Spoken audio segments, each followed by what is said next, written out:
Good morning. We pick up in Philippians chapter 2, verse 17 and 18, and we'll emphasize one part of this in verse 17 this morning.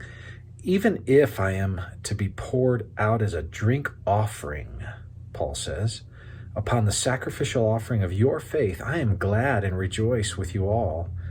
Likewise, you also should be glad and rejoice with me. Let's focus on his language, even if I am to be poured out as a drink offering upon the sacrificial offering of your faith.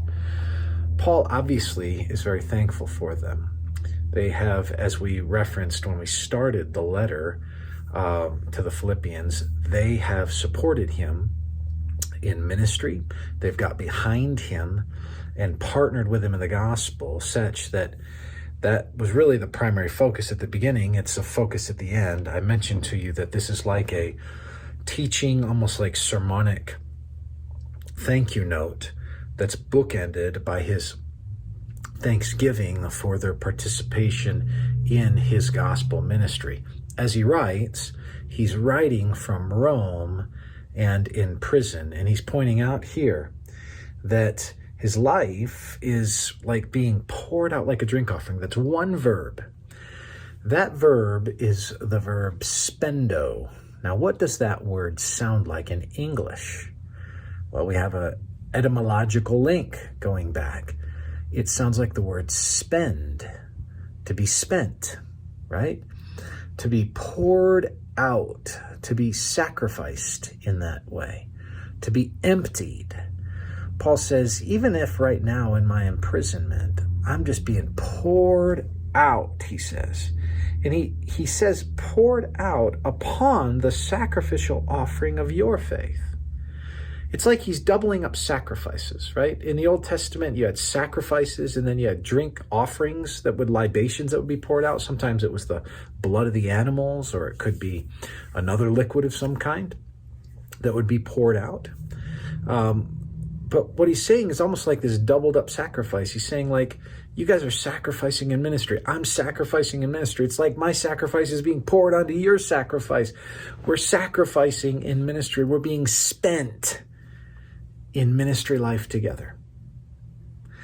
Now, there's obviously great application for us here. As Paul presses them towards unity, as he talks about humility, as he tells them don't grumble, and just exhorts them these things, he celebrates that he is allied to them and they are to him in the worthy cause of spending their life in ministry for the gospel. You're going to spend your life in some way. You could spend it all on yourself.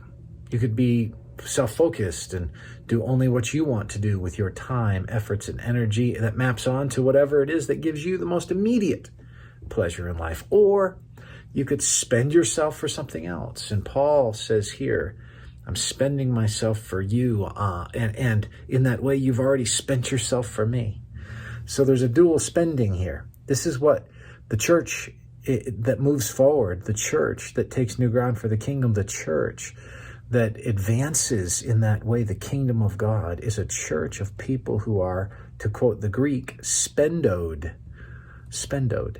So my encouragement to you is this: as you live out your days, and as you think about how you're going to spend them, consider pouring them out in the life of ministry. So that, as Paul points out here in this great synergy that he has with the Philippian church, the same may be said of you in your local church, that you have spent your life in that way for a worthy cause of ministry in advancing the kingdom of God. May the Lord encourage you today.